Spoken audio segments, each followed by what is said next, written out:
puppet. No puppet. The puppet. You're the puppet. No puppet. No puppet. The puppet. You're the puppet. No puppet. A puppet. No puppet. puppet. You're the puppet. The puppet. The puppet. No puppet. No puppet. The puppet. You're the puppet. No puppet. No puppet.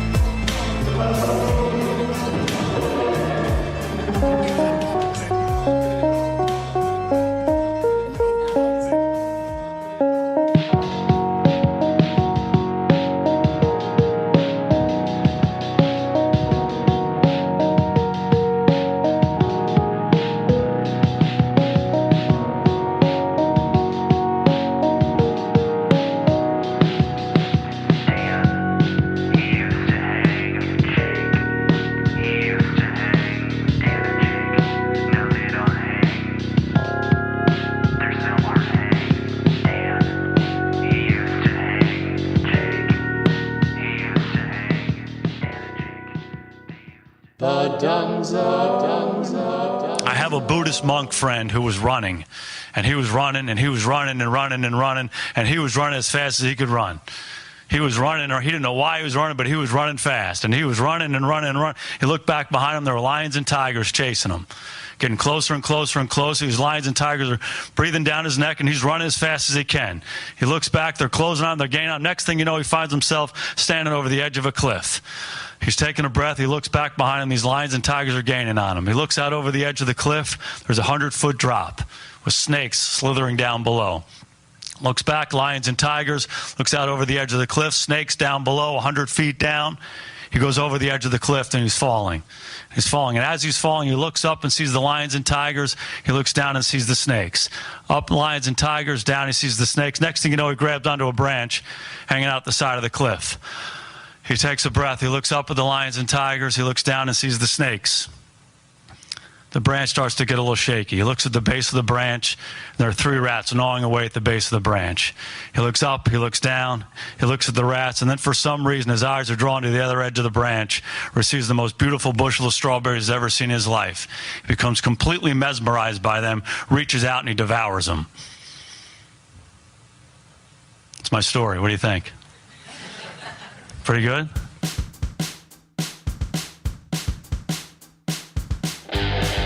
You're listening to The Dumb Zone. The holidays are approaching.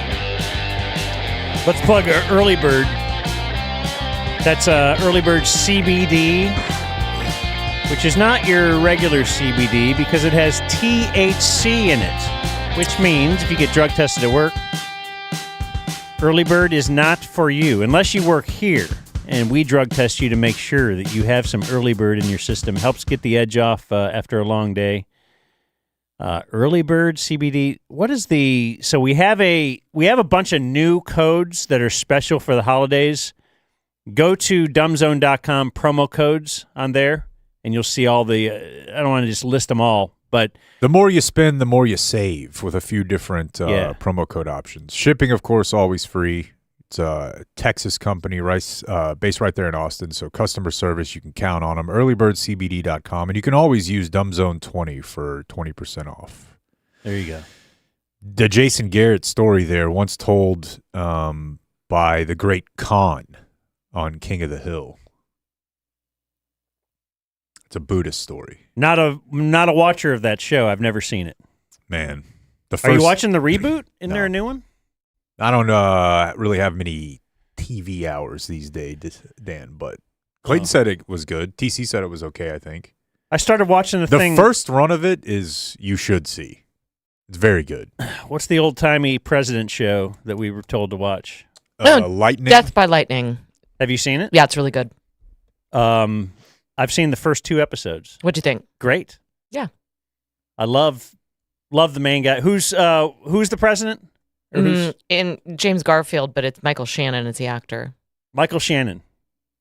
Did you know he's in Groundhog Day? Yes. Oh, you did? No. Okay. Oh, I thought I discovered. Are you a Groundhog Day fan? Yes. Okay. Yeah. And that's why I answered so strongly in the affirmative, but then I was like, no, wait, what is... You won't recognize him. So I was watching Groundhog Day a couple years ago, and I saw in the credits Michael Shannon. I'm like, whoa. Is that the guy from Boardwalk Empire? Wasn't it Boardwalk Empire? Yeah. Michael Shannon? Anyway, then I had to go back and find he's very young. He is he's newlywed. and Bill Murray gave them wrestling tickets, I think, Wow. on his perfect day. Hmm. But he's very young. If you squint, you can, that is kind of him. But I guess as he aged more, he got even more, his features became more pronounced. Like he's, obviously you can't miss him. Think Michael Shannon was someone else. He's great, and Really creepy. Nick Offerman plays Chester Arthur, Yeah. a very drunk Chester Arthur. And Matthew McFadden from Succession. Love him. Love Tom Wamsgams. He's a little over the top in it, A little over the top. but I think that's what he's supposed to be. Yeah, and I mean, all those guys were just hammered, like, and in charge of the world. So, like, I don't know that they were ever, not the world, but America. Like, they were all crazy over the top, right? Like In real life? Okay. Yeah, I mean, I don't think people knew what they were doing, like the public. It does seem like a wild time. Incredible beards. Yeah. Yeah, I didn't realize, and it must have been because you don't have, the greatness of Harry's razors or something like that, right? Back then, everybody had beard. I thought the beard thing was kind of new. Like the last decade or 15 years, we've seen the overbearding of America. Right, but it was all like a recall to that post-Civil War time. When a man's beard was really showed you his masculine valor. Yeah, and I think about that sometimes too with my general take is that irony is dead. Irony. And like I have a mustache right now, and it got me thinking, it looks kind of like my dad's mustache. But then like when my dad had a mustache in the 70s, was he trying to look like something from the 40s? Like was there some wave of hipsterism? I think he just thought it was badass. I know, but where does that begin and end? So like where you're like trying to be something else to be funny, or just like, I don't know. I'm sure his dad didn't like it, right? The mustache thing is interesting because my understanding is that the reason it becomes such a deal in the 70s is that cops are not allowed to have beards. They can only have mustaches. So my dad had cop regulations at UPS. And there's a lot of there's a lot of similar regulations. And then porn, because they're kind of trying to play on law enforcement, porn. I mean, use the mustache. Like authority, it looks dominant. Okay, that makes sense. How do you like that one? I mean, dude, I'm ready to bend over. We've discussed Blake's mustache. Oh, you've seen Blake's mustache? He had it the last time I was here. Oh, okay. But we haven't talked about Jake's mustache. The sidecar mustache. This is not the main attraction. And I thought about, like, is this an affront to Blake? But Brandon Aubrey said you guys should all get mustaches, and the Cowboys haven't lost since then. And I employed the Gabe Kapler theory. Which is? Do you remember when they were doing like Maystache one year, one of his players just had a beard, and Gabe Kapler stood up for him, and he said, well, actually, kind of a square rectangle there is a situation. mustache in there. Yeah. So I did not lie to Brandon Aubrey, because I would never. So technically all of you have mustaches. Yes. Yeah. Free rides. Mm. So they say. Is that something would be a good pickup line for Sarah Hepola? I don't think that's a good If somebody line. had offered that No. at some point. Not a good I bet I line. hammered Sarah and been like, hell yeah, woo! I'm from Texas. I'll ride it. Anyways, Lane Kiffin. What do you know about that, Sarah? Hey, I read the book. Oh yeah, Lane Kiffin. Do you know who Lane Kiffin is? No, I just saw this on Twitter. I think like Mike Ducey was talking about it. Who is this? He is the new head football coach at Louisiana State University, LSU. And previously, like 2 days ago, he was the head coach at Mississippi, Ole Miss. He's got a bit of a checkered past. He doesn't really ever leave anywhere on good standing. Like every program he's ever worked for is like, man, that exit sucked. Bit of a self-destructive history, whether it's ladies or what, I don't know. He's a drama queen. But the controversy is that unlike where UNT's head coach just got hired by Oklahoma State, so that's a clear step up. He's going to be making, from $1 million here to $5 million there. Oh my God. Changing conference, changing everything. That's not really viewed as like he's shitting on UNT. He's taking a better job. They're going to let him coach to the rest of the year. Oklahoma State's cool with it. UNT's cool with it. This is a case where Ole Miss, the team he was coaching, is going to make the playoff, the college football playoff. So they're going to be in. They have a chance to win a national championship. They've won 11 games and lost 1. They're in the SEC, which LSU is also in. And LSU, by way of being a bigger brand and being able to offer a little more money, like this is the difference between $9 and $12 million, although Ole Miss may have just matched at the end. He's leaving, and he's leaving right now. College coaches don't have non-competes. They don't even really have to honor their contracts ever.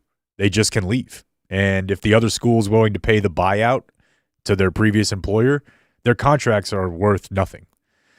And so this is the first time we've had a guy – there's always like you're leaving the program high and dry because you recruited these kids. And that is somewhat valid, although maybe less so now because these kids are professionals and paid like it.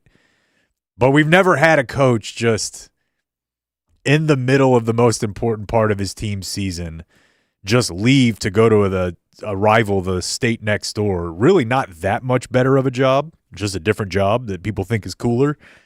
And he's taking his staff with him as this other team is just like on the doorstep of the most historic season in modern Mississippi history. So it's like a really dick move to do the team.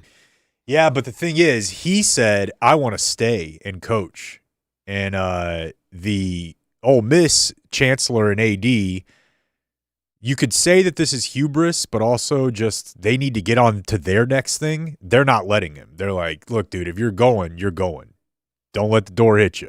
Oh, wow. So they have an interim head coach. Several staff members will be gone.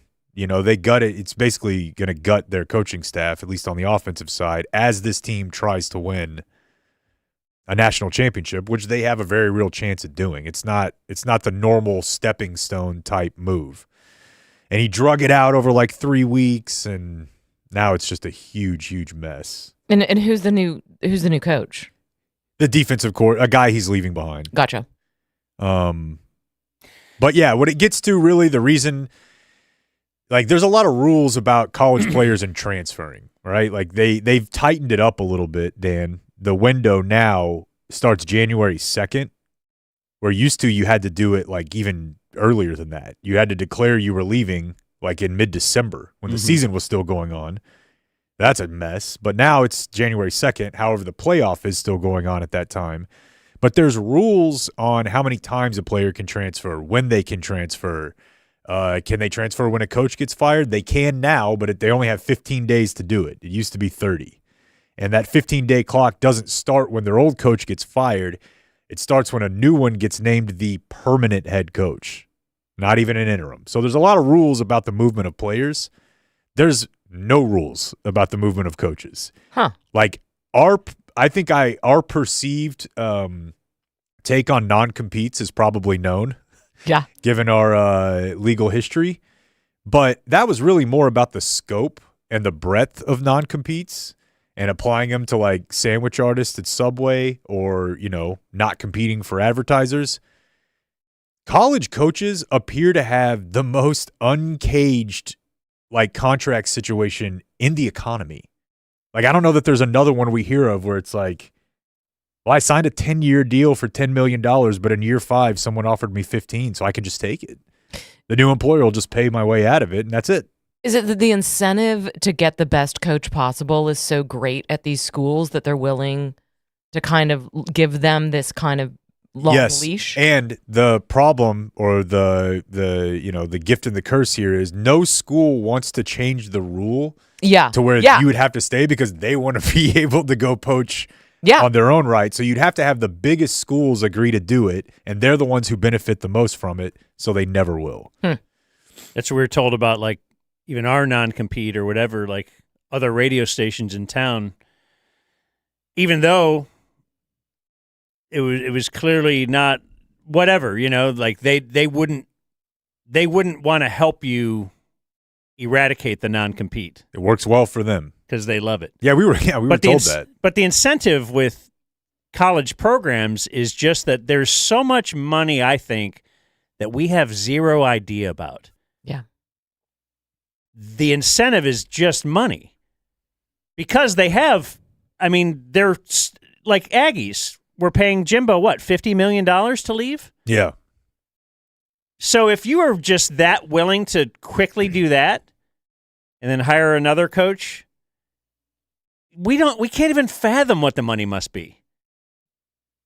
And I think this is just horrible. By Lane? Yes, by everybody. By LSU and buying him out. Just the fact that it is so wild like this.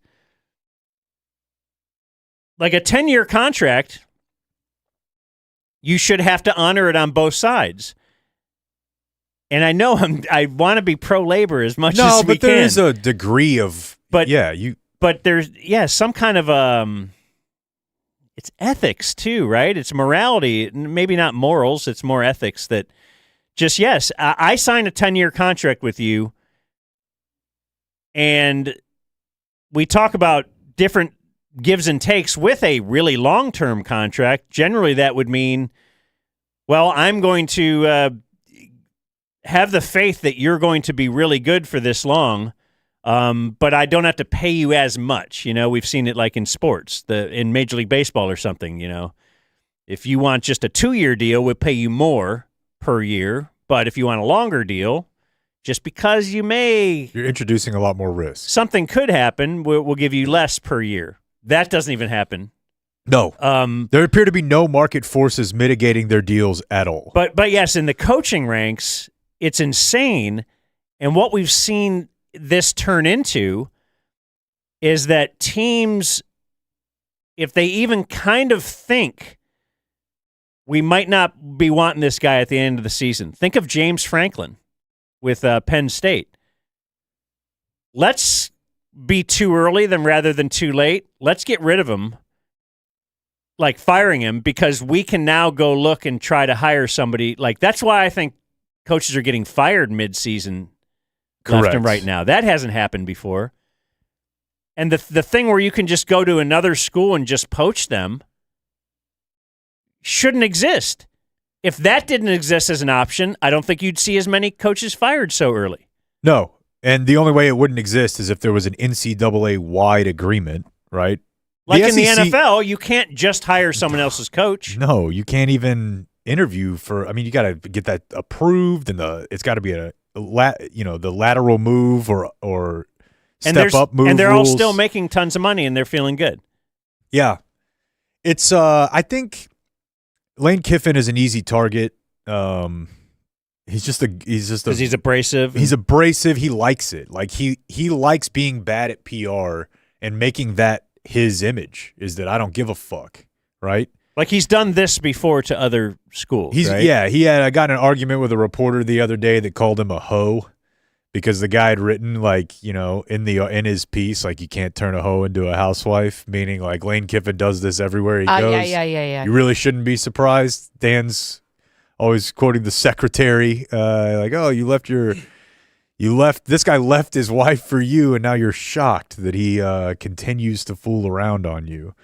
But this is a symptom. And I think a lot of times, sports or otherwise, we get very mad at the person that has to be like the face of the symptom because we don't really know how to get mad at the real thing. And the real thing is that college athletics are a fucking racket that the people you'll never know their names of are making all of the money on, and that you don't see them, right? But they set this up to where this can happen, and the reason they do is because it helps them keep the athletes down.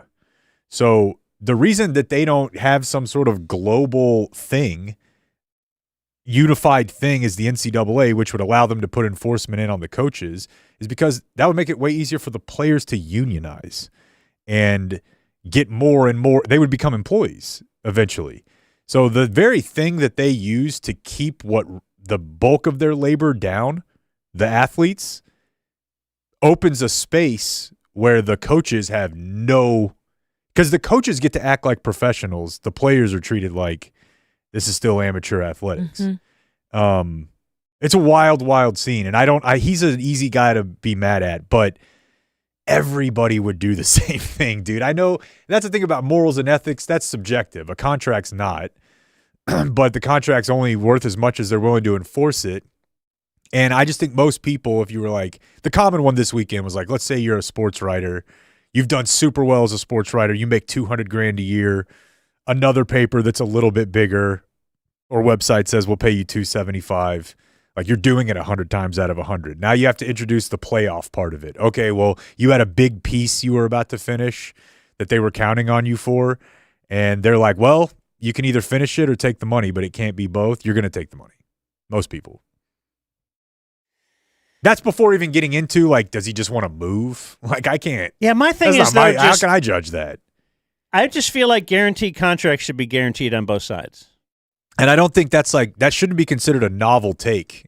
I agree with you. It's just that in the world of college football, what are you going to do? You're going to be the one guy who's like, well, I think that this is probably I should follow this contract because that's morally what would be right. When none of your peers do, you're going to be leaving a lot of money and a lot of resources on the table if you try to be the I'm against NFL player contracts too because it's not guaranteed both ways. The player can't leave halfway through the contract. The player's only recourse is to hold out, and that creates a whole nother bit of problems. But, yes, the contract should just be guaranteed on both sides. But who's going to make that? They want to protect themselves, the owners. And the ADs in the college case. And what sucks, really, to wrap this up for at least today is they're going to double the playoff. And once they do, this is going to keep happening more and more. Now, it won't always be Mississippi to Louisiana. Like, these are both blue blood schools in the same conference. But it's going to happen a lot where some team decides midseason, either we have no shot at the playoffs, I'm firing this guy to get a start on the next one, or somebody like Tulane's head coach is going to be great, and they're going to say, we have a chance to get into the playoff, but you want to hire our coach? We have to now decide whether or not we're going to let him.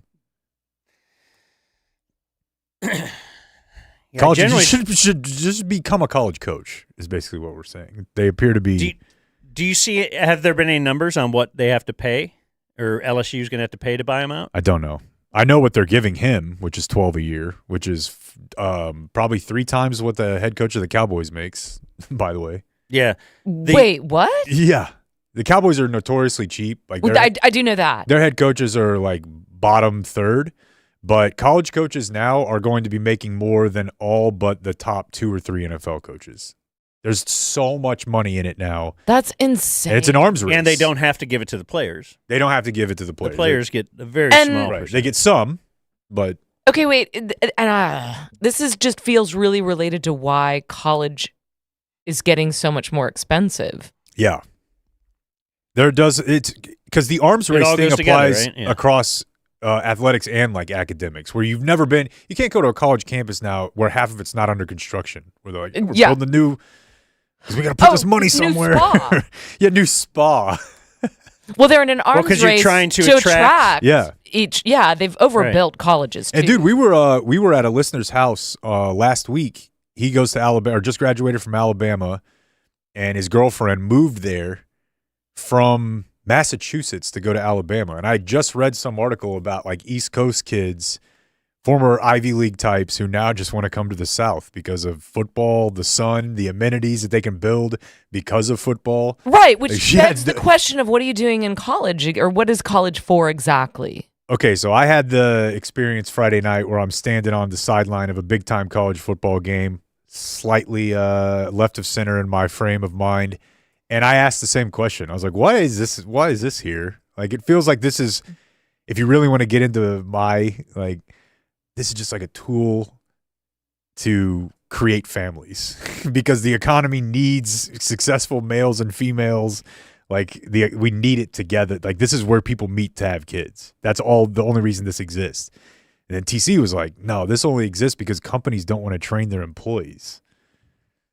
Like, the corporations that run America Of course they want college tuition to stay, like they want to fund colleges and have people go to colleges. They train for jobs there, and the company doesn't have to pay them. You know, in the same way the NFL loves college football because it's a training program that they're ready and sorted by the time they get to you. But I don't know. Either way, I think it's a uniquely American thing. I think you're both kind of right, but I think, colleges started out as a way to, learn your, law and doctors and things that needed that kind of Training advanced training. Yeah. But they expanded so much that now they're all money. It's a money-making opportunity.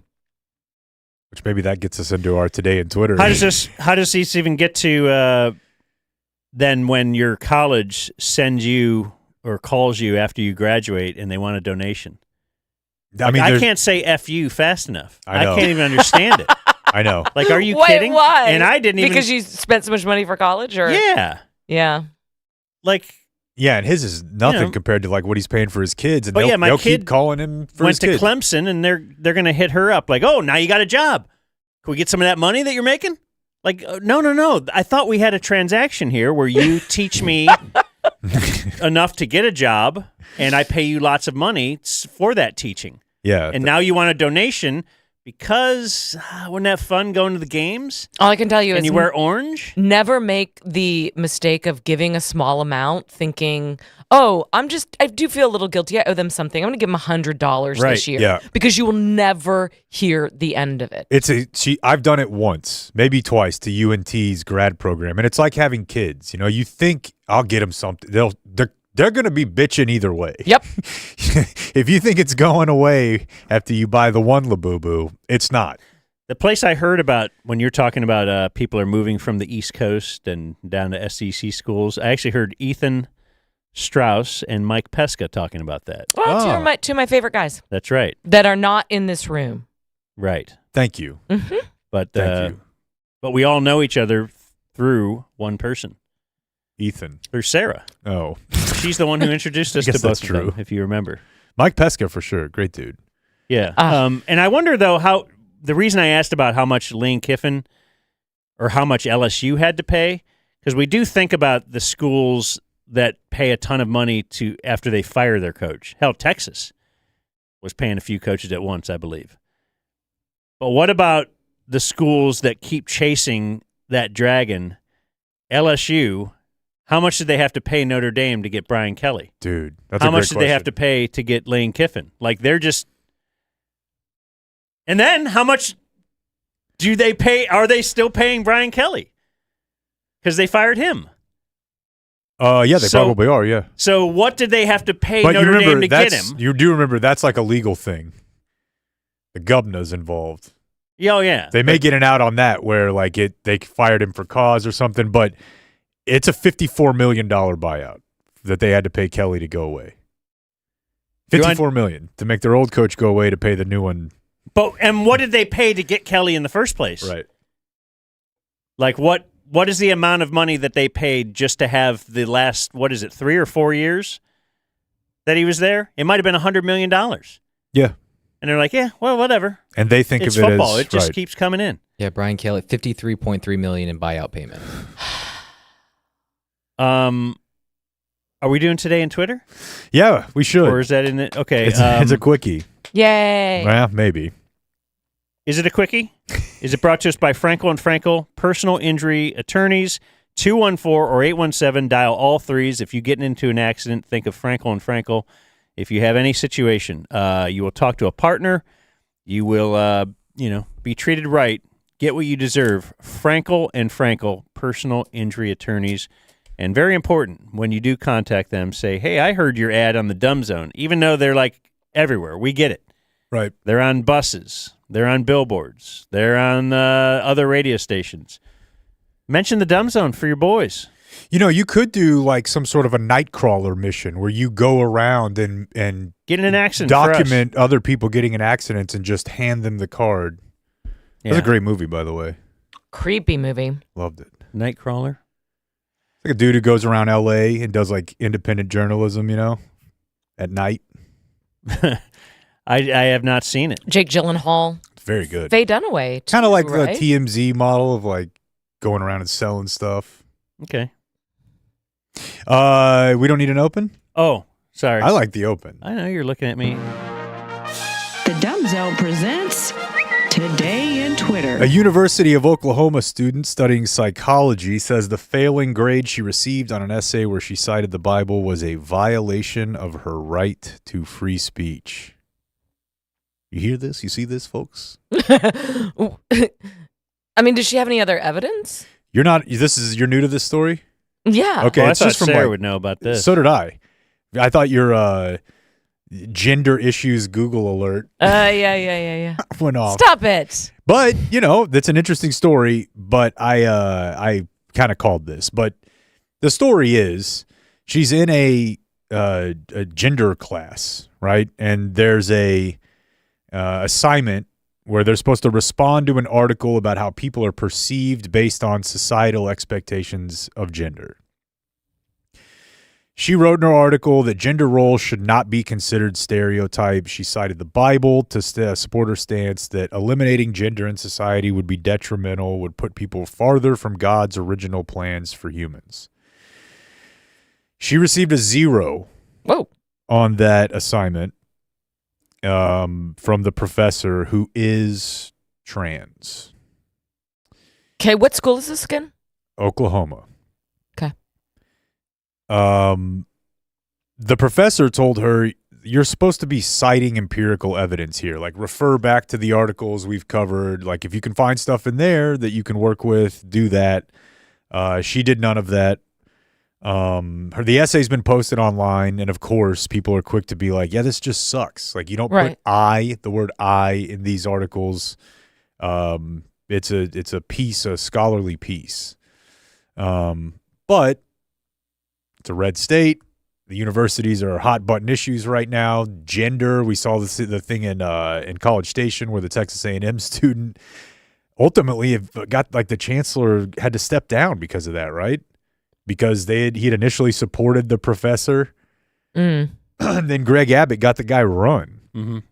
So I just want to say what a massive dork you have to be to do this.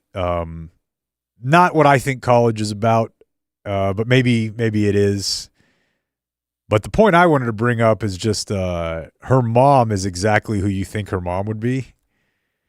Her mom's social media accounts were found over the weekend, and she's a small town city council person who bills herself as a J6 lawyer, influencer, and podcaster. And she causes all kinds of problems, like in her community. So this was a setup. It feels like the it was whole thing feels like 100%. a This is like the gay cake. I was the just gay thinking cake. that. It's like the gay cake. Like that, there was actually never any gay couple that wanted a cake. And They made it all up to take it to court. They sought out people Yeah. that would be good for a lawsuit. Yeah. And that's what this feels like. It feels like lawsuit fishing. Which it's not entirely unheard of. Like the law that made anal sex legal in Texas was, I'm almost positive, a kite case or like a test case where they found two guys. It's Lawrence, right? Lawrence, Texas? Lawrence versus Texas. And they know going in, like these guys are going to be our test case. Like we know. They do it with Roe v. Wade too. I mean, they went searching for somebody that had a baby that wasn't going to be able to get an abortion. This is not unusual. I just think it's weird to do it in college. Like that's what you're using your. It just feels like a lot of stuff has gotten real DIY. Like everybody's on their own activism beat, and they're going to all take it to the Supreme Court. That's a good way to put it. Because her mom definitely thinks like this is going to be. I'm Rosa Parks. I'm basically just Rosa Parks of Oklahoma. Now, because if you're that student, why are you in that class? That's a very great way to just ground zero this thing. You probably took it to get pissed off at the professor, write an article that would be covered by the Post. Your mom can tweet about it. Like now, if you were to do like the contrarian take, because everyone's like, her essay sucks. It didn't do the assignment. It didn't satisfy the rubric at all. You probably could say, like, well, that entire process sucks. Who decided that's how those college essays have to be written? Yes. They've trapped you by saying you have to refer back to empirical evidence in the scholarly journals. Well, guess what? None of those support her point. Yes.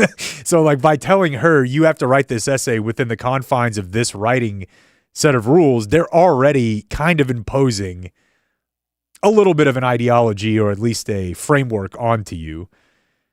But it's also kind of preparing you for having a job where they're going to do that to you, right? Like, this, you got to write like this. This is how we told you to write it. It's not fucking freewheel it and hope your boss likes it. Most jobs, it's not going to work that way. What I have told my kids when they have a-hole professors or something, somebody's treating them unfairly. There's a test. It's like, that is kind of part, yes. You know, you can't have your parents calling and trying to solve your problems. You're going to have to deal with problems and just figure it out. And sometimes it really, really sucks. Like, it really sucks in that you have to take the class again or something. I don't know. But you're going to have asshole bosses in your life. And you either assimilate or you just get out. You don't work there. So. Yeah, no, and they're kind of trying to have it both ways here. Your thoughts, Sarah?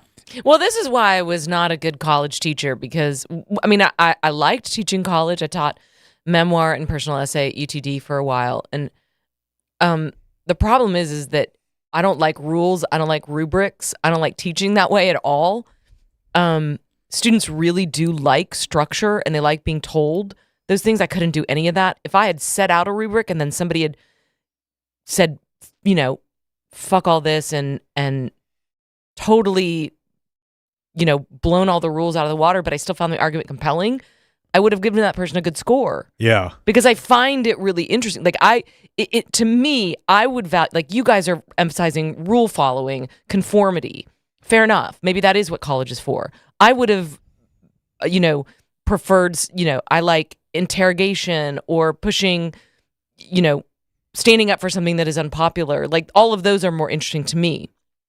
And that is kind of what she's doing.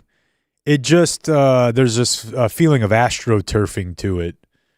But then again, I'm reading her motives there. Maybe this really does matter to her. I wonder if the professor, and they, like you said, they knew what they were doing. The professor is trans, right? Mm-hmm. I wonder if they... Safe. I'm growing. Safe. We'll check it down. Live tonight, fight another possession. I wonder if they would, if they had treated it as, I know what this is, B+, or just something. Could right. you have diffused it? Because maybe they didn't see the play, they didn't recognize the playbook. But it's like, this is a setup. You want an F so that you can go to the media and show how this is terrible. What if I give you something like Sarah said? This is for your thought-provoking. This is, you know, you didn't cover the reason you get a B+ is because you didn't do these technical things right. that are right, but you did cause us to think here, and I thank you very much. Great paper. That would have been very smart. That's how I would have played it. But would they still have publicized that somehow? No. Okay. No, but here's what you have to do, I think we have to acknowledge, unlike, you know, like, let's say us, who are like, you know, I don't really know what's going on here, but I think we're pretty accepting to the changes in gender. Let's, I don't know, be smart about kids, whatever. That is not how this professor is living. This professor takes it as their charge to browbeat these dumbass conservative, in their mind, kids into their way of thinking. Like, that's why they're teaching a gender studies course in college. Like, there are not crazy, but there are people that I would say, like, that's a little too far in the way you're carrying that out. They're just the other side of this lady's mom. They weren't going to just give a B+. This is their battleground. You know what I mean? And that was Today in Twitter. Productive. It's a wrap. Yeah. The news is going to be brought to us by Lucy.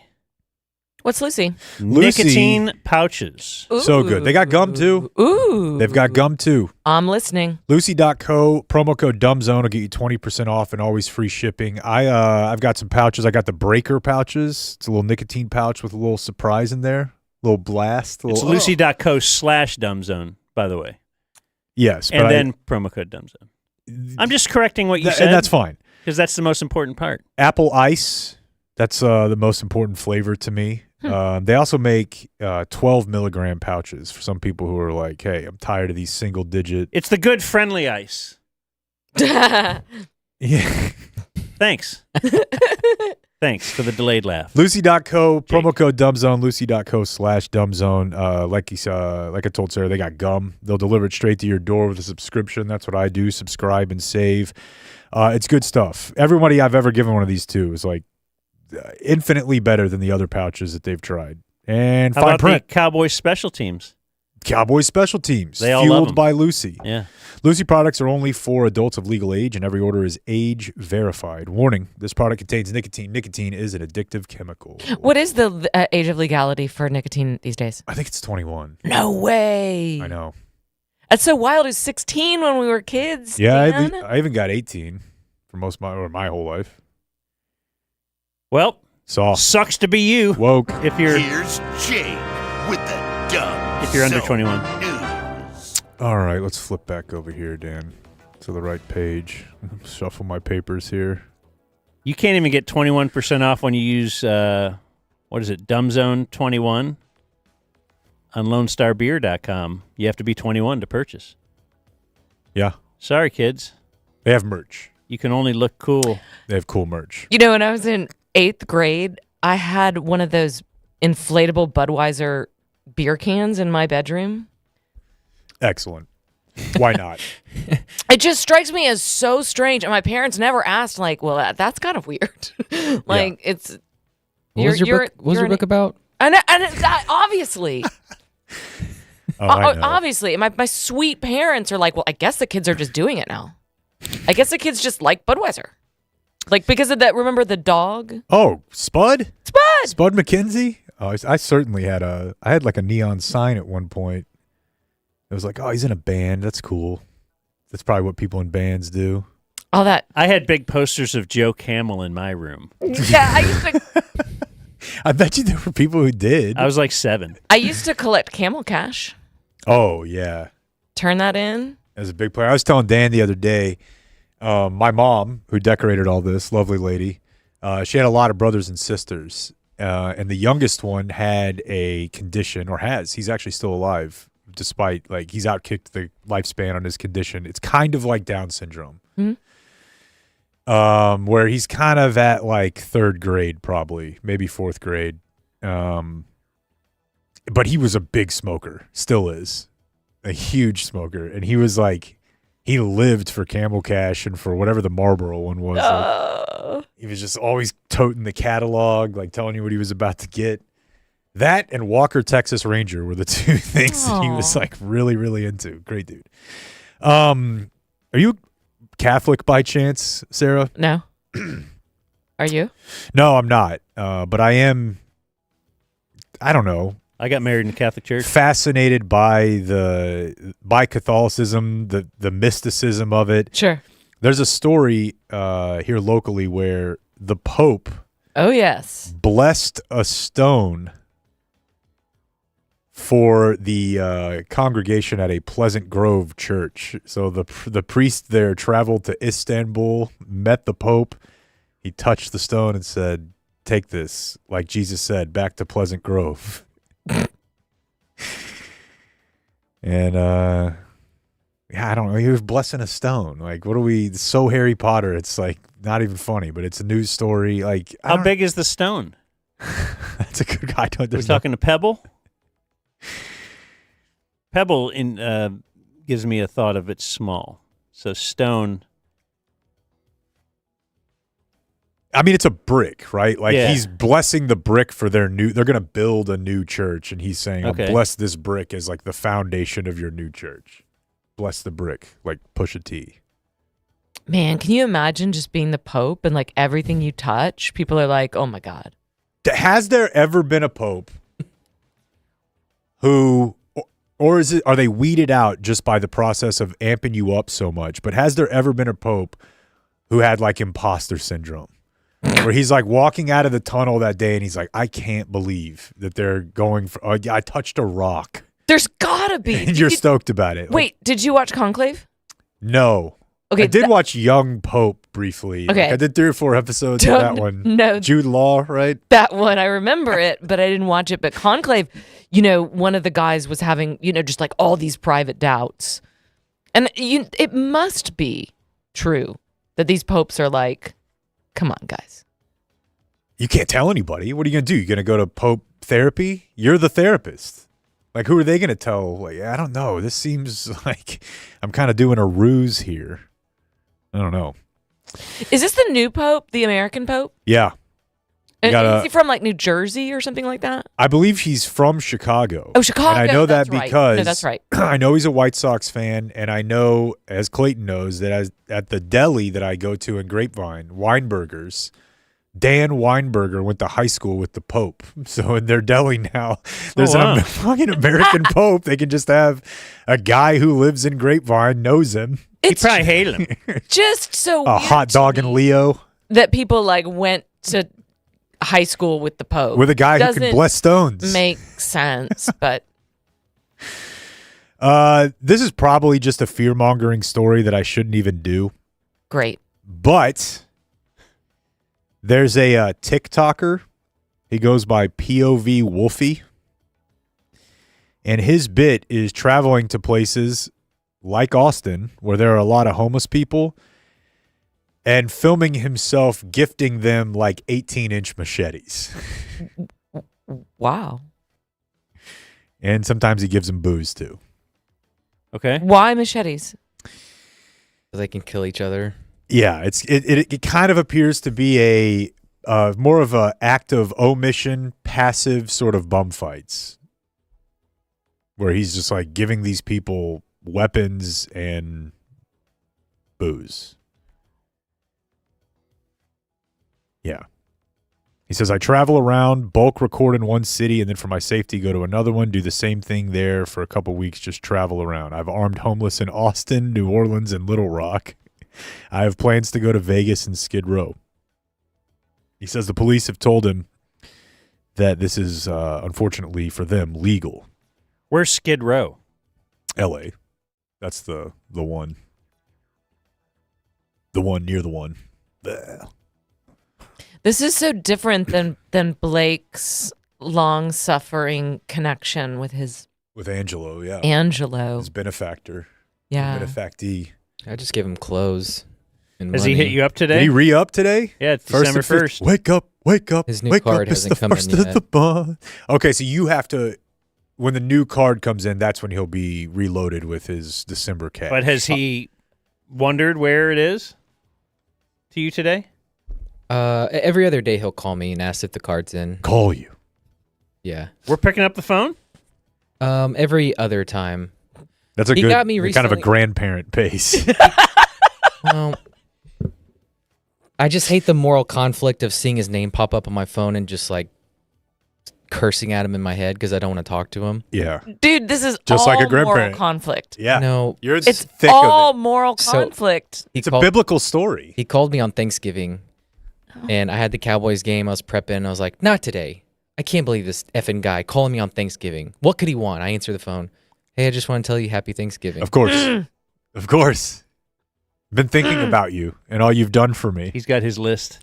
What card is this? It's his Venmo card, right? Card No, number but- 4. Oh, okay. Yeah. Yeah, he lost his last one, so we had to get him a new one. Then he asked me if there will be $200 on it because he hasn't spent any of his November money.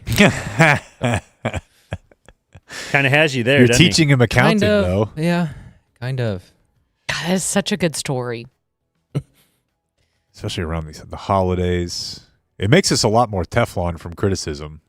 Oh, just his. Yeah, we've got a guy on the payroll. Yeah, we got a homeless guy. Okay, so not like to get too much into the political realm here, but did you see that there was a National Guard member who was killed near the White House? Yes. You see this, Dan? You wear those? Yeah. Well, that person was Saw the headline. killed by an Afghan national, like somebody who had come here during the, oops, sorry, we messed up your country. We're going to let a bunch of you in here real quick before you get massacred. So the shooter was one of those. And I believe, actually, the shooter was somebody who had, like, worked with the U.S. military before.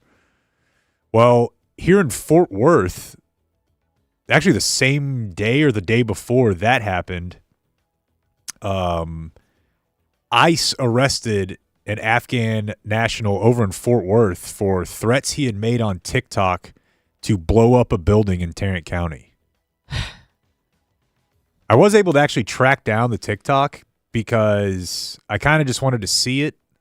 Like, okay, how much, like, what do we mean here? Like, was he really doing it or was he just, like, joking? And even though I don't speak, like, Farsi at all, he seemed pretty serious in the video. So, I don't know. You know, he was yelling. It didn't seem like, he was yelling about his picks. Maybe he was, but it was definitely a fired up video. And he's just sitting in the car. You remember I was fired up yesterday, man. You were, as your picks were. Dude, it's the third quarter. Going down there. There's 7 minutes left. It's 10-8 in the game. Yeah. And why would anyone pick the Browns? Is it because of Shador? No. I mean, that's a fun bit. But it's their Browns defense at home. That is what they are known for. Hang your hat on it. They beat Green Bay at home. Myles Garrett is sacking everyone. We're not often fans of flipping the field like that's a joke and a punchline, but not when you're the Browns. Flip the field. Pin them. Make them drive the length of the field. No, how about it's 4th and 1? How about you line up your tight end to take the direct snap? Did you know this happened? No. This is what happened yesterday. He fumbled it. It's 10-8. The Browns are behind, but still, it's their game. This is their kind of game, muddy. Yes, he fumbles it, which doesn't matter. I mean, they're getting the ball anyway, right there. And, yeah, they score a touchdown and never look back from there. It happened quick after that, too. It was like 5 plays.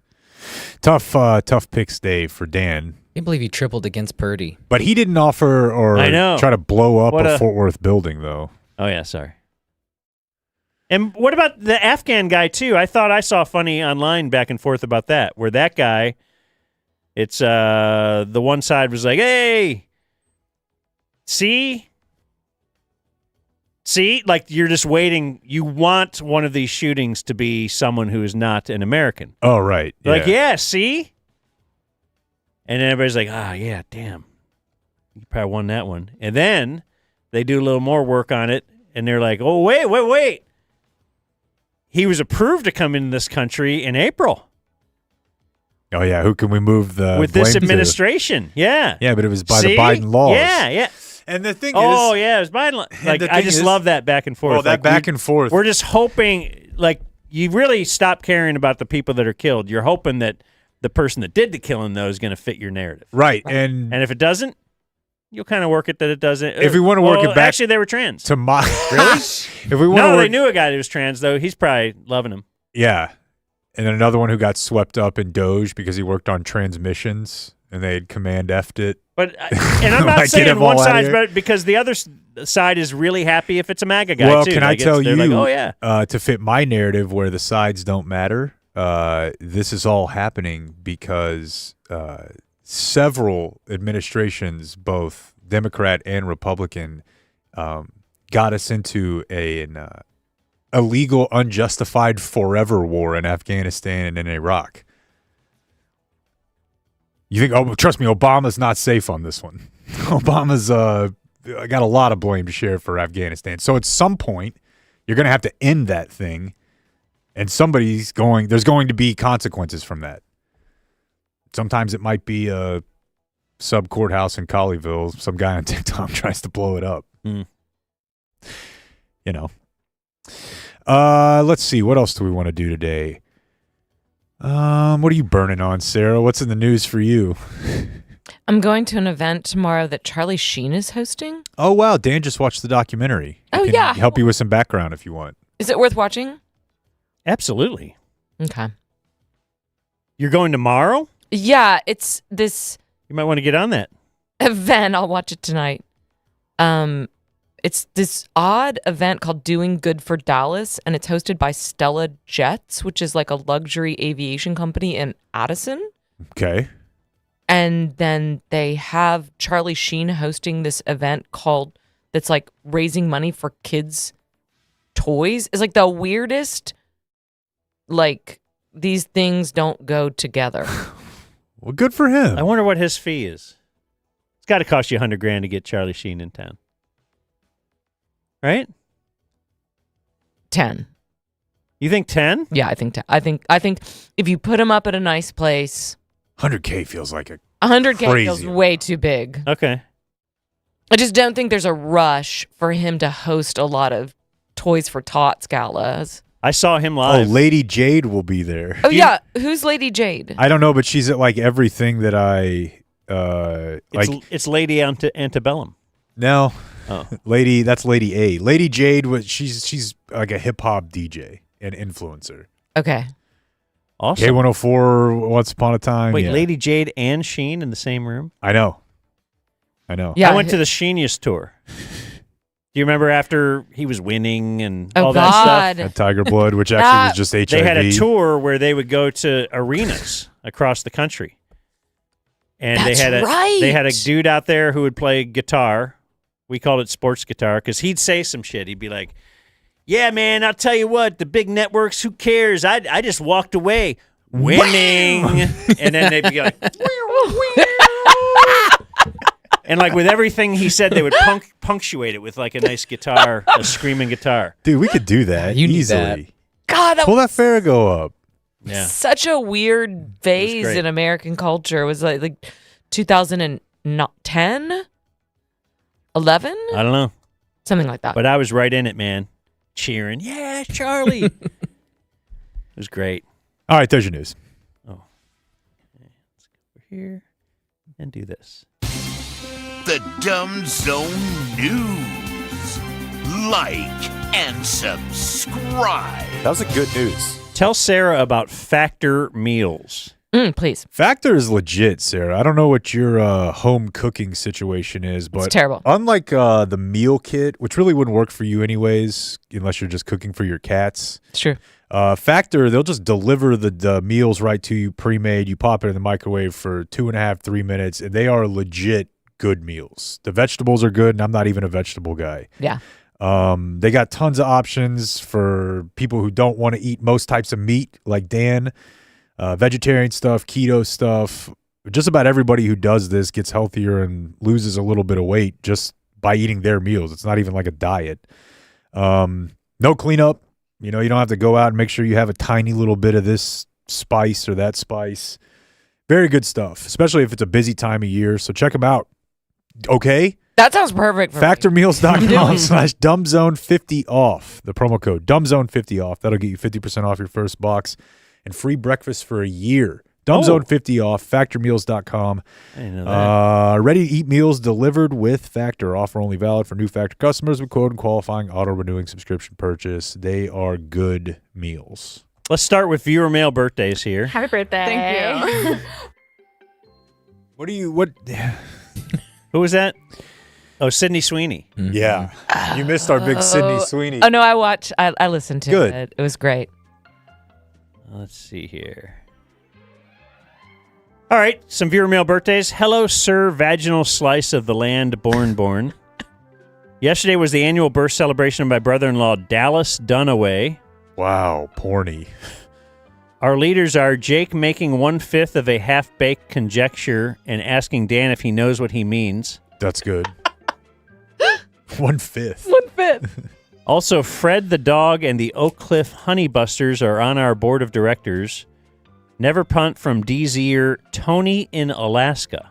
Wow. I don't understand any of that. Except the shot at me. That was pretty clear. Dear Dan, how are you? That's good. I'm also good. Thanks for asking. I'm writing to wish a happy Nolan Ryan birthday to my wife, Kylie. Ooh. You like that name? I do. Oh. Yeah. I do too.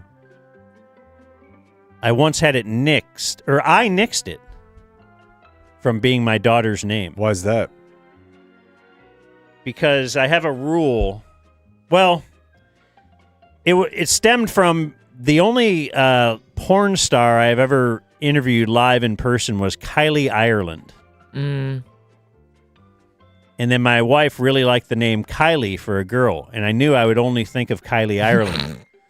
Yeah. Well, it seems like you did the right thing.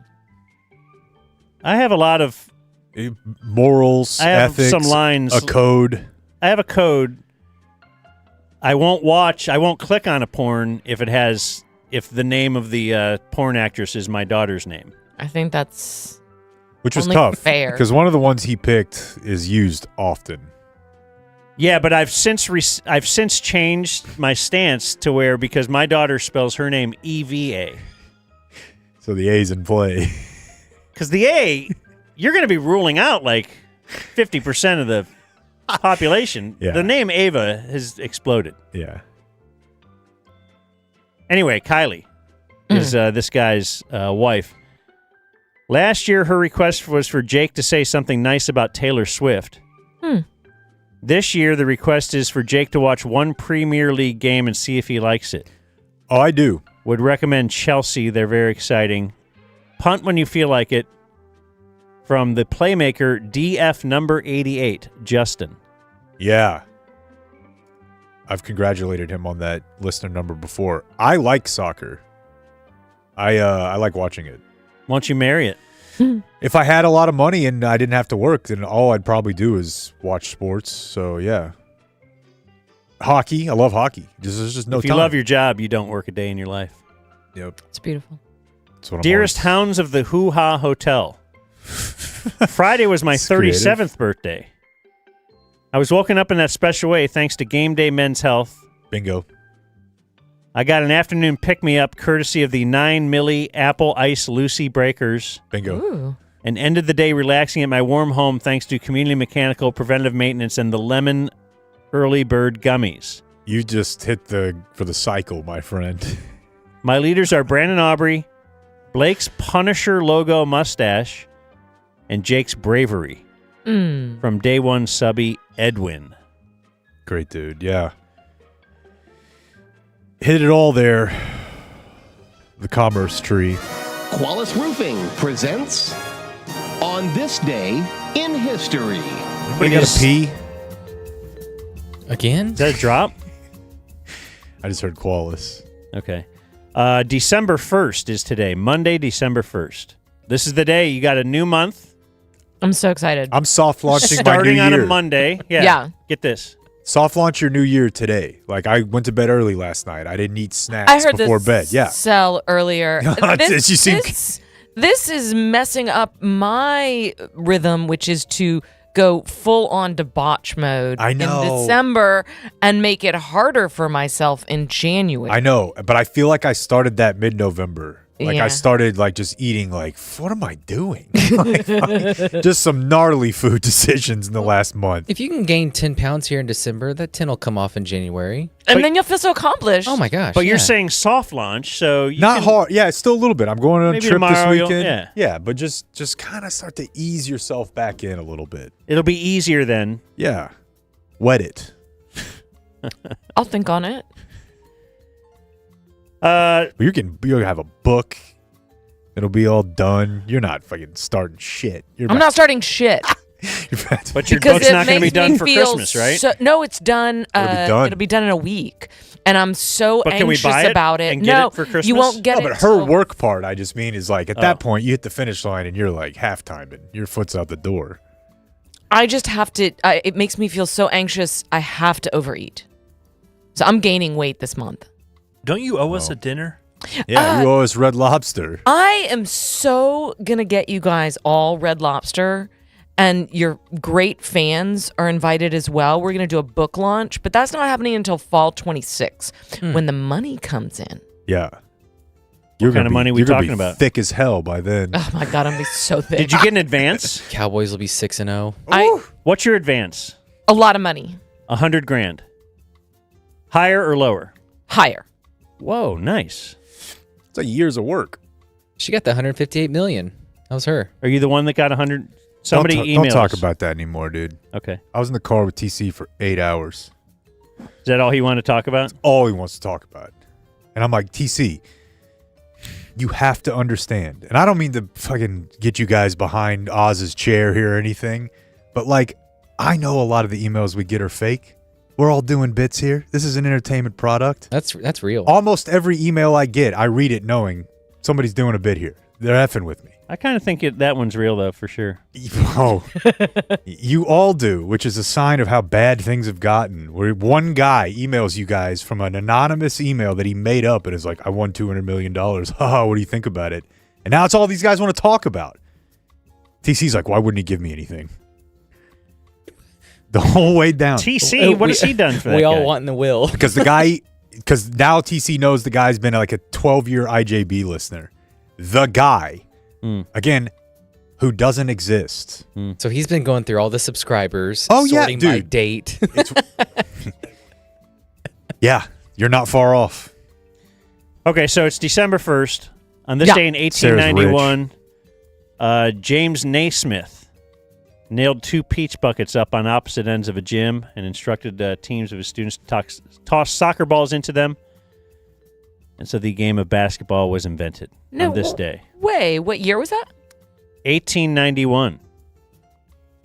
On this day Didn't in he 19 steal that from Abner Doubleday? On this day in 1955, Abner Doubleday did not invent baseball. Blake still thinks he did. Rosa Parks was arrested after refusing to give up her seat to a white man on a Montgomery, Alabama city bus. This sparked a year-long boycott of the buses by blacks.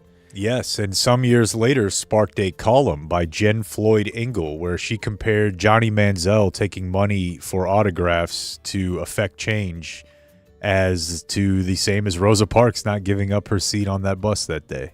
I had a lot in common. I would like to support Jen in this, except for the fact that she should have pointed out that DFW had its own Rosa Parks in the early 2000s. Some man from Ohio. When did I express or I exhibited civil disobedience? How would you say that? I like exhibited. I drove in the HOV lane because it didn't make any sense. These 3 lanes were packed on 635. This is before the underneath 635. Mm-hmm. And I drove in the HOV lane and got pulled over and got a ticket.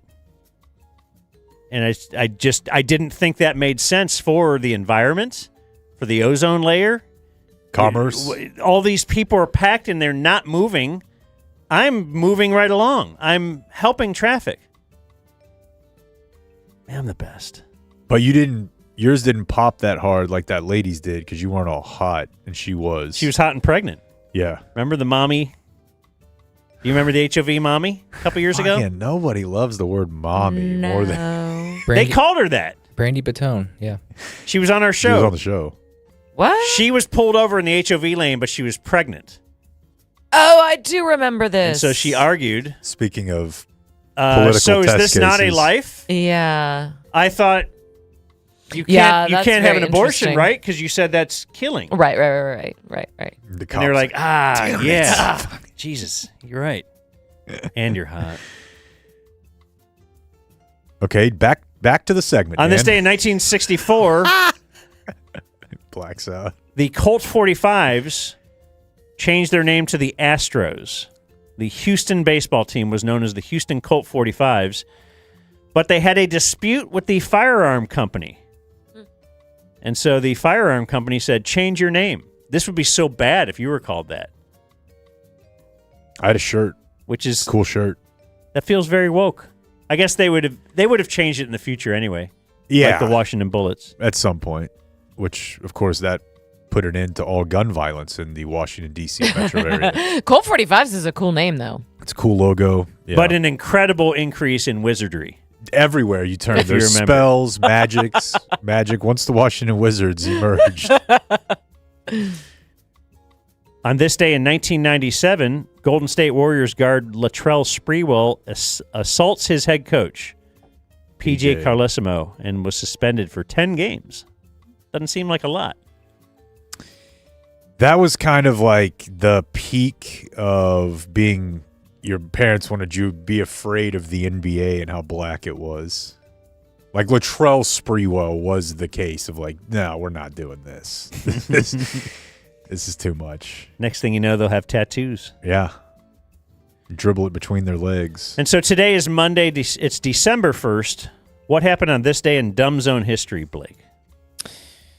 Let's see. We had Chris Young on the program.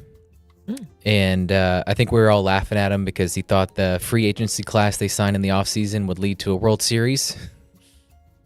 By God, it did. Yeah, I mean, who'd they even get, though? Wasn't this the Seeker Simeon year? No, there was a year after that, though. They were bad in 22 and won it in 23. Okay, so that I just thought you meant there was another class we were talking about. Because they didn't really do anything else, did they? The young guys. Yeah, this was the draft. Yeah. Jack Leiter. Let's see. We had just done a movie of the month, and you guys said picking your seat for the movie ahead of time is like the modern day equivalent of your dad pulling out his underwear for the next day. That's good. I don't even know, like, when's the last time, I mean, it could be case by case, but the last time you went to a movie that was so crowded that you're like, I got to get my seat beforehand. I hate doing it, but they make you do it. They make you do it, but then you walk in and you're like, okay, well, there's 150 seats and 10 of us here, so. Right. The only time is our movie of the month. Yeah. Where you have to have that. Because we're so popular. That was 2021. In 2022, Kanye West was on Alex Jones during our show. Oh, he had the full Trayvon Diggs mask on. I remember that. Back at practice today, by the way, Dan. He had like Green Man suit or something. Yeah. Yeah, something else. And so that you guys were talking about it, but it'd be funny to pull up Alex Jones right now and then immediately, nope, we're not doing that. Who? Cat. Oh. That was in the radio? Over the intercom. Yeah, here, pull me up. Let's see what this sounds like. Conspiracy theorist Alex Oh, Jones. never mind. It's one of those like recappy things. Bleh. I kind of don't miss this now that I'm away from Mavs fandom, but in 2022 we were kicking around. Maybe Kimball Walker could be good here. Well, they had just signed him. You may recall that he had a 30-point game. He ended up here, yeah. Yeah, and only played like 6 games. Dan yelled at Ham over Tim Kalashaw's cough drop. Oh, man. Yeah, that was a fun highlight. time. Stop playing that fucking drop. And then in 2023, we fought in the open because I said to you guys, more people knew I Love You Man than whatever your McConaughey movie is. Dazed and confused? Dazed and confused. That's the dumbest thing you've ever said. I generally want to support any young guy thing against the olds, but that's insane. Because you're disrespecting the change in culture. When Dazed and Confused came out, it's not even a good movie. But the problem is it's like the Beatles. There were only 10 teams in the league when it came out, like the Celtics in the 50s. They didn't have to compete with anybody. Everybody knew those movies because it was one funny movie a year. Now, yeah, I mean, I might have been swinging at the biggest bully there because you were making fun of my movie. I Love You Man is the hill you wanted to die. Yeah, I don't even know what that is. We were pressed for an open. Is that where Kevin James tries to marry Adam Sandler? No, that's I now pronounce you Chuck and Larry. I Love You Man has Paul Rudd in it. It's really funny. Jason Segel. Somebody farted in here. I mix a lot of those movies up. I mean, I'm not against them, but come on, Dazed and Confused. It's probably translated into Blake can never admit one of his things was bad. Have you seen it? I've seen both of the movies. I don't remember. Kind of like Jake, I mix up a lot of those buddy comedies from Forgetting Sarah the Marshall. aughts. A good one. They do the Paul Rudd and Jason Segel of it all kind of get blurry. I'm trying to decide. Were you saying that more people had seen the movie because it was a big box office hit, whereas Dazed and Confused was a small indie movie? Were you trying to argue for its cultural relevance? What? There's no way he was this deep in it. I think Dan was just being mean to a movie I liked, and so I thought, well, I'm going to say your movie sucks too. Right. Wasn't nice. All right. Let's see. Other birthdays today, we have former Cowboy Steve Walsh is 59. So the first thing I thought when writing this down this morning was, will he be in Blake's car someday? Just all Cowboy All backup. former Cowboy backup quarterbacks. Listen, dude, you fast forward this thing 20 years, the Nooch could be handing out hats. There we go. What do they have to eat at stadium? Turkey? Turkey, ham, stuffing. Yeah. The tradish? The basics. You ever thought about doing a deep dive on those upside down hats? What's an upside down hat? Everybody. So the Cowboys had a backup quarterback that during COVID kind of like launched a hat brand where it just says Dallas, but it's upside down. Oh. You've not seen those? No. Oh, wow. You really are out of the like hunting for younger men game. It's been a while. Yeah. Yeah. I'm off my game. Well, they're like How young will you date? freaking Teach me. huge, I mean, huge. how 25-year-old wants to date you. Are you in? There's no chance.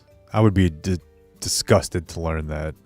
Why not? Because they don't deserve her. 25. That's very common. You don't know, I know, enough but- about the world to appreciate that yet. I appreciate that. But I sometimes appreciate that. Well, listen. I made the mistake of going out with a 21-year-old once because I will do anything once. Like, Can you imagine- like at what Whoa. age? Like early 40s? Hold on, I back was up. 44. Okay. And it was one of the worst dates of my life. And he afterward Venmo'd me like what is it when you do like a PayPal, like you owe me this? Oh, he like requested money? Yes, he requested money. Good God. Awesome. What a dick. It was That is, The that's different. Did you not sleep with him? not even close. Oh, well, that's why. Not even close. And I did make out with him and he gave me a hickey. Oh, what are we doing? That's what I was To saying. say not even close, like just with this dripping with Yeah, right. disgust. Yeah, did give me a I made hickey. out with him. Oh, sure, yeah, we made out. I'm just saying. I would not. I blew him. No, come on. Pretty huge step from make out, but Yeah, you know. But not even close. That's I'm a friendly disgusting. makeout. I like a makeout. sure. Interesting. So that date was a disaster. What did you talk about? That was the other thing. Like And- TikTok houses? And I remember he just talked and talked and talked. Oh, you And old then- guy could do that too. And then I was like, hey, I got to go. And he was like, no, 5 more minutes. Just I want to hang out for like 5 more minutes. And I was like, all right, you really have weird. you can ask me 2 questions. I've traveled the world. Had you made out yet? I think we'd made out like a little bit and he was trying to like prolong it. Okay. But I said, you can ask me any question. You know, I've traveled the world. I've worked written as a a book. journalist for 20 years. Right. What would you like to know? And he said, do you like What's anal? Kelly Finglass like? Shut No, up. I'm no, sorry. I you- stepped you on your stepped on the punchline. great I didn't punchline. know it was going to be that. Do you like anal? Yeah. And that's what he asked me. It was epically bad. Now, And I guess really the in answer his to that defense- first question dictates the second question if he's allowed to. You're allowed 2 questions. I mean, it's kind of a goosebumps. Right. Right. Thick. It was the worst. It was, If- but you know, to me, it if he wasn't such a jerk and all that, what would your answer have been? No, Strip away never. all No, his- No, never? I wouldn't say never. I Because never I just say heard never. you at the beginning of I this never say say I never. will do Things. anything once. I never say never. Okay. I'm going to tell you this. But not yet, you're saying? Are you asking me, have I tried anal? God, you have to It be wouldn't- so wouldn't- forward about it. Seems like he is. That seems disgusting to say. I'm going to tell you this. But what would you say if I did ask that? Hypothetically.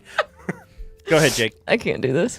No woman should ever have any type of sex, but especially not that sacred type of sex, with a man who verbalizes, do you like this? 100%. And I'm not saying you should shock them or anything, but Isn't it that should what we're be more supposed of like to do, an though? Get intimate- verbal consent these days? Yes, but you don't ask. back in my you day, don't you could just just ask go in, right back in an there and do whatever you anodyne want. way, like while we're watching Is It Cake? You don't bring that up. That guy doesn't deserve anal. You need to be like, it needs to be a shared experience of consent and passion. And hey, we'll see about this. But if you ask, it's like asking Boban, why are you so funny? I don't know. You're a sex dork if you ask that. All right. And you don't deserve it. Where were we? Steve Walsh is in Blake's Probably car. backup quarterbacks of the Cowboys in their hats. Former Cowboy Robert Thomas is 51. He's someone that I had a great relationship with Robert. For some reason, he was quite tickled by my existence. And did he get arrested? Boy, he might have eventually. Or was that Dwayne Thomas? But Robert Thomas was known as Red Rock. Okay, yeah. He was a black guy who had freckles. Maybe that's why he was Red Rock. I don't know. But he was kind of a good dude. I think Dwayne Thomas might have been just like arrested for crack while he was a cowboy. No, Dwayne Thomas. You're thinking of the running back? Dwayne Thomas, the Dallas Cowboys controversial running back, was arrested. Okay, a huge amount of pot, right? No, it was just Texas in 1970. Oh, you're right. Yeah. Like nothing. any pot was akin to heroin in 1970. There you go. Deshaun Jackson is 39. Gang member. Lee Trevino is 86. One of the funniest moments in ticket history. See. Oh, see. Oh. See. Larry Walker is 59. Steroids. Ranger at the end or no? No. Okay. Sarah Snook is 37. Succession. Yeah, I love her. God. A lot. She kind of ballooned up a little bit. Keep ballooning. Okay. Keep ballooning. I love that. I'm a fan of balloons. I love that spirit. Here, pull me up, Blake. Mm-hmm. Let's just see how this goes. You can keep going, Dan. Sarah Silverman, 55.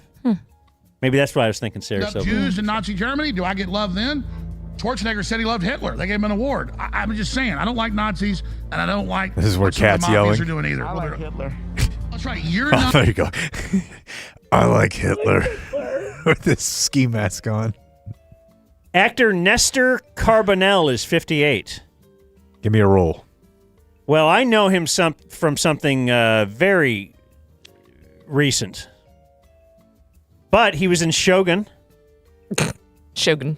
You got to say it like that. Shogun? Yeah. Okay. That show was great. Because they said it on the show. Shogun. We say I thought it was Shogun I thought it was too. all my life. But then you watch it and you're like, all right, I guess if they say it that way. Yeah. What is that? He was in Lost, which I didn't recognize him on the current show I watch. But the current show he's in, of course, he is the new co-host in the morning show with Bradley Jackson, I think. Because Jennifer Aniston has, of course, got bumped upstairs. She's kind of the CEO. Oh, man. Sure. Yeah. Spoiler. Yeah. Good season. It's on a lot It of the happened at house. the end of last season. Don't yell at me. Zoe Kravitz is 37. She is in the worst episode of... Well, she's in Anything several. she's ever in. She's in the worst episode of The Studio. Mm. Because it's the Mushrooms episode. Oh, that's true. Good show, but yeah. Bad episode. Good show, but yeah. Yeah. That's what I say about the whole thing. Sure. Riz Ahmed is 43. The Night of? Night of on HBO, Star Wars. And he's a Brit, like every actor. Don't He's like a Brit. Robert Irwin is 22. That's Bindy's brother. Yeah. Didn't try to marry him. And Dumbzone birthday of the day is David Hornsby is 50. I don't know who that is. I like when you search and then find out and you're excited. That is the Dumbzone birthday of the day. Is this Cricket? It's Cricket, the homeless guy who helps with the podcast on Always Sunny. They offer lemons in payment. See, isn't that a fun way for Jake to learn? It is. Cute. Born on this day now dead, Pablo Escobar and Richard Pryor. Dead on this day still dead. Dude, what did I see? Oh, Richard Pryor in the Eddie Murphy documentary. Great, by the way. I need to watch that. A little bit like shaped to Eddie's liking more, but I had an appreciation. We never talked about this on the show, but I really had an appreciation for him that I did not have before. Like, didn't know he was like pretty, not straight edge, but like he wasn't there to party. He was there with a goal and a dream, and like but he was partying, maybe not drinking and stuff, but he had to be. But just tagging like chicks 4 at a time. Oh, back in no the Eddie doubt. Murphy But day. he wasn't, blowing himself up with crack like Yeah. Richard Pryor was. And what I didn't realize is that like Richard Pryor blew himself up freebasing and then just like had a special that year. Yeah. I thought that was like at the end of his career, like life. But he's just like back out on stage, like, and then I blew up. I'm like, holy shit, he looks great. How did he pull that off? Dead on this day still dead, Javon Belcher. Oh, wow. He's a Chiefs player who committed suicide. In front of Scott Pioli and I want to say Romeo Crennel. How did he commit suicide? There's an NFL player who I'm positive afterward they found had major brain trauma, but he murdered his either girlfriend or wife, and pregnant. They were pregnant, and then he drove to the facility, like the stadium, Wherever Saturday or Sunday morning. It might have been. He called them out. Was like, I need to talk to the GM, the coach, whatever, and he shot himself in the parking lot, like with them there. Oh my God! Active player. You got to call the GM because then he knows there's a roster spot open. He's just trying to save you some paperwork. Get on that right away. Yeah, it's a wild one. Also dead on this day, still dead, Jim Loskatoff. Jungle Jim. Dumb Zone Hall of Fame. He is the worst. Bad Radio Hall of Fame. So once I did a study, I took every retired number in the NBA, including like guys who got their number retired because they died mid-season or something, like Bobby Phills. And I determined that Jungle Jim Loskatoff, as far as stats are concerned, was the worst, the worthiest number retired in the NBA. Because he averaged like 5 points a game and 4 rebounds, something like that. Something very small. But he was white. He was a Celtic. He was a white player at Boston. Yeah. He was the number 1 worst. The number 2 was Brad Davis of the Mavs. Yeah. And that's what happened on this day in history.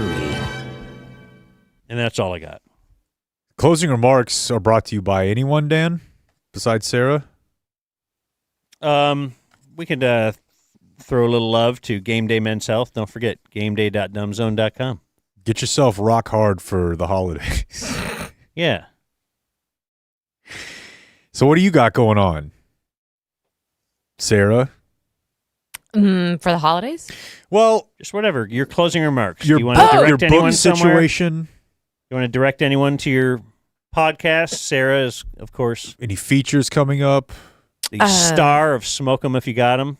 Yeah, I and have then she has like a little sidekick, but really Sarah runs that thing. It's Nancy and with I an iron fist. Not at all, but yeah, you can listen to Smoke 'em If You Got 'em. We got some cool Pamela Paul, who was fired from the New York Times. She's going to be a guest on our podcast for what next week. Well, she's going to talk about that. It's kind of under mysterious circumstances. So being fired. This will be the right first before time. the holidays, huh? She was fired like a year ago. She works at the Washington Post now. Oh, good. So there's been some time. Is the Washington Post the one that Bezos owns? Oh, yeah. Mm-hmm. They're a little more welcoming to your counterculture takes. Oh, okay. Actually, my apologies. I think she's at the Wall Street Journal. Even more welcoming. Perhaps. No, I just want to say that I'm actually really excited about this Red Lobster thing. Yeah. I'm going to make that happen. Like, that's not just me talking. We're going to do a Red Lobster. So we can go eat brown food. That's the ironic thing about Red Lobster. Everything is brown. Is it? I haven't gone since I was like 9 years old. But when I was all the fish is fried, all the hush puppies, like everything. It's all brown. Nah, that's Long John Silver's. The lettuce is wilted. Everything's brown. You go get yourself some nice grilled shrimp. I remember us talking about the biscuits. The biscuits, which unfortunately for our case are brown, but still delicious. But they're still delicious. Yeah, no, we need to make this happen. I'm so excited about it. So thank you for... I think I'm busy. No, you're not. You need to go. You're going to be there, Dan. Do you want to come to our Christmas party? Oh, yeah. Where is it? What is it? I didn't invite you? No. It's next Tuesday. Damn. All right. Where is it? Well, we'll gotta go. How's Peter Thiel doing? Adios, mofo. Gotta go before this becomes a zoo. Thank you for watching my video. Subscribe and type for my name if you want to watch more of my videos. Do and da-da-da-da-da-da-da. That's football. Do and da-da-da-da-da-da. That's football. Do and da-da-da-da-da-da. That's football. Do and da-da-da-da-da-da. Oh, that's football. Wow. Oh, that's football. Wow. That's football. Wow. That's football. Wow. Do and da-da-da-da-da. That's football. Wow. That's football. Wow. Do do do do do and da da da da da da da. That's football. Do do do do do and da da da da da da da. That's football. Do do do do do and da da da da da da da. That's football. Do do do do do and da da da da da da da. What's that? Oh, that's football. Wow. Wow. Oh, that's football. Wow. Wow. That's football. Football. Wow. Wow. That's football. Wow. Wow. Do do do do do and da da da da da da da. That's football. Football. Wow. Wow. That's football. Wow.